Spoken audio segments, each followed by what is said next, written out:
The writing part is the heaviest part of the exam, and here are a few tips for you to guarantee a good mark on the writing part. The first thing you have to do after reading the question or the essay question is perform what we would like to call a memory dump.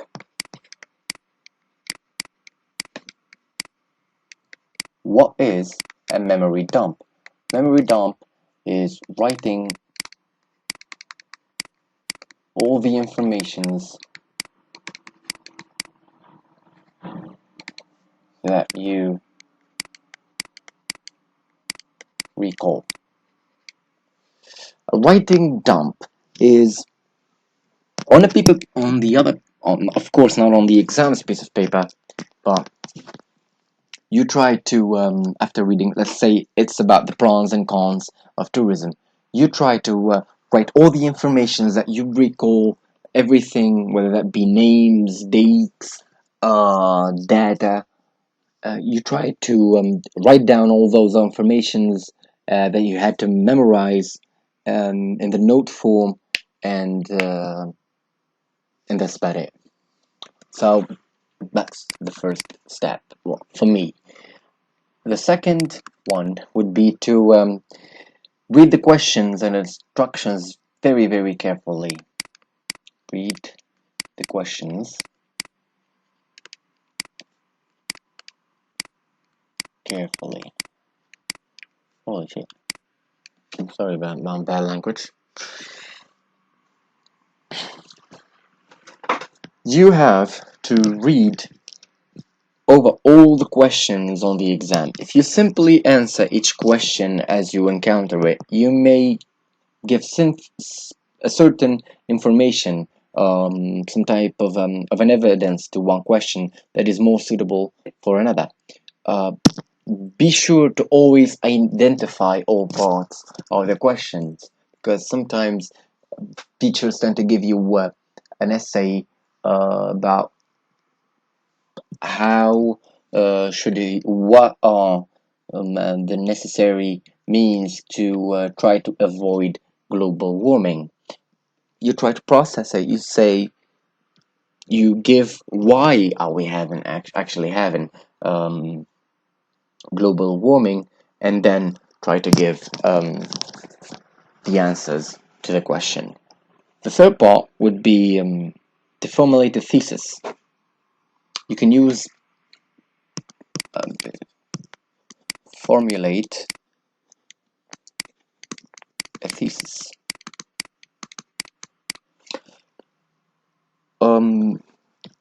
You can in here you can actually use the wording from the question. There is no time for an elaborate introduction, because it's not a philosophy test, so it doesn't have to be that long. It has to be, short but persuasive. Be sure to always introduce the topic, your argument, and how you will support your thesis. Always do that on your first paragraph. The fourth part would be to formulate your supporting points.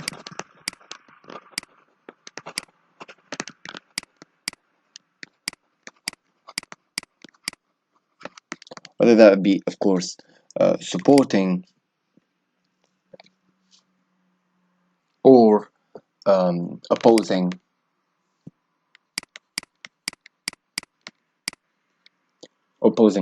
points.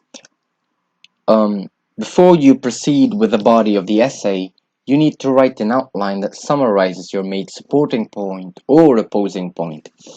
Always check to make sure you're answering all parts of the question.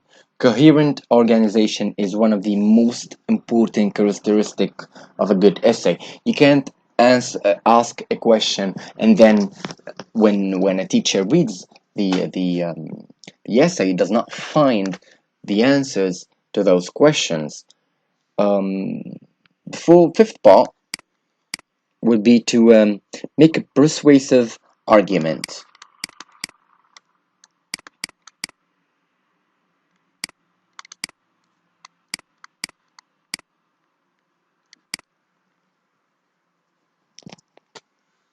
Most essays in political science or in arts or in an economy ask you to make some kind of argument. While there are no right answers, there are more and less persuasive answers. What makes an answer persuasive is a clear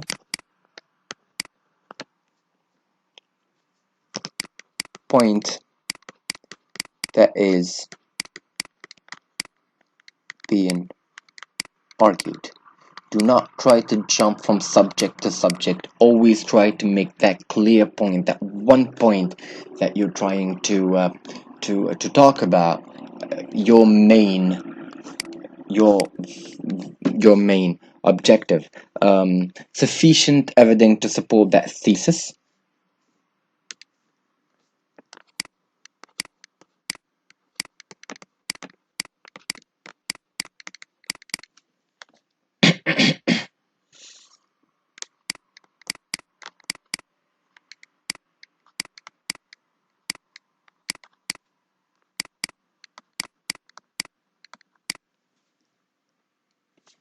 This right here is what we call your own area. You always try to have like a little bit of back knowledge about what you're actually trying to talk about, because if you're trying to argue with me about a subject without giving me an evidence about it, there is no point in arguing. I'll give you a simple cultural example. If you're telling me that, let's say, Batman can beat Superman without giving me an evidence that Batman has already beaten Superman before, I will not believe that, considering that one is a human, the other is an overpowered alien. So always try to remember dates, data that will actually help you support the thesis that you are actually giving. The sixth part is a quick but attentive look through your essay.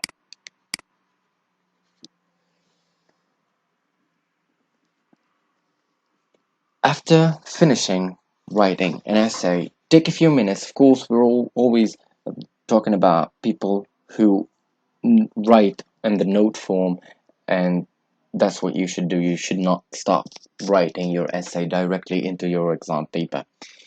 After you finish writing the essay, you take a few minutes to read your essay, correct grammatical mistakes, check to see if that you have answered all parts of the question that has been given to you, in order to prevent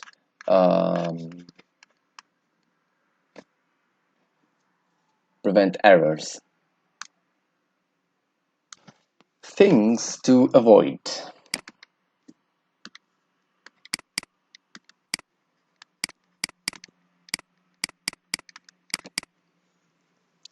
There are multiple things that you need to avoid in writing essay. Essay exams can be stressful. You may draw a blank, run out of time, find that you have neglected some parts of the course and studying for the test. Of course, good preparation and time management can help you avoid these negative experiences. Some things to keep in mind as you write your essay include avoiding excuses. Something that you should never do, and I mean should never do, is give excuses.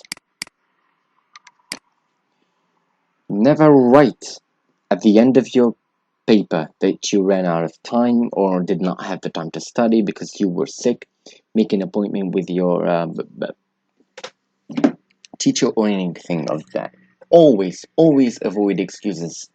I've seen some of those. I've seen people that wrote at the end of their essay, "I'm sorry, I ran out of time." This right here is a catastrophe that should have never been written and should not be written, because you will risk losing the entire essay grade for it, and it isn't worth it. Trust me, it isn't. The second thing that you need to avoid is padding your answer. What is padding your answer? Sometimes teachers are usually quite adept at the taking student bluffing. They give no credits for elaboration of the obvious. If you are stuck, you can elaborate on what you do know, as long as it relates to the question. Do not, and I mean this is also very, very important, never do make or create wrong arguments or give false data, because teachers do not give those exams for nothing. They know what they wrote, they know what they have given, and they have full absolute knowledge about it. So always never pad your answers. Always try to be, honest. The third part is the common. There's an expression to this. I'm trying to give you guys a multiple expressions, same way I did before. Um, yeah, the kitchen sink. I'm sorry about this. This is an approach just like it's like the memory dump. The kitchen sink is when students simply write down everything they know about a particular topic without relating the information to the question. Everything you include in your answer should help to answer the question and support your thesis. You need to show how and why the information is relevant. Do not leave it up to me or the teacher to try to understand what you're trying to say, or to figure it out, or given like do not put multiple informations just because you remember them, and you will do great. Always try to give answers that are coherent, that support your thesis. Do not give me like a or give the your teachers obsolete answers. So that was about it for the first English 101 session. Tomorrow I will be having a live Q&A to try to do my best to answer your questions. Leave in the comment your questions if you have any, and I will do my best to answer them all. Good luck in your exams. Focus good. I'm not trying to say focus hard. Focus good. You got this, and peace, everyone.